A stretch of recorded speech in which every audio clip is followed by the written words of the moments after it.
AI দিয়ে করে বাদ দিয়েছে, হোয়াটসঅ্যাপে ইলেকশন কমিশন চলছে, আর ভ্যানিশ করে দিচ্ছে মানুষের নাম ভোটার লিস্ট থেকে। আমি বলি মানুষের অধিকার ভ্যানিশ হলে আপনারাও কিন্তু ভ্যানিশ হয়ে যাবেন, এইটুকু মাথায় রাখবেন।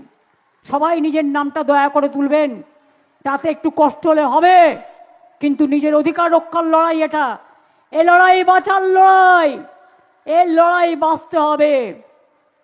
আমরাও আইনের সাহায্য নিচ্ছি, আগামীকাল কোর্ট খুলবে, আমরাও আইনে যাব।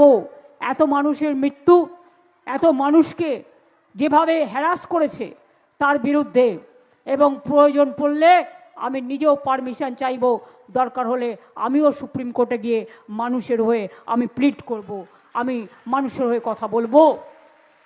আমি নট অ্যাজ এ লয়ার যাব, আমি লয়ার আছি, আমি একজন সাধারণ নাগরিক হিসেবে আমি তো আমার কথা বলতেই পারি, আমি আমার কথা বলার পারমিশন নেব এবং চোখে আঙুল দিয়ে দেখাবার চেষ্টা করব গ্রাসরুটে কি চলছে, গ্রাউন্ডে কি চলছে, কিভাবে মানুষকে হেনস্থা করা হচ্ছে।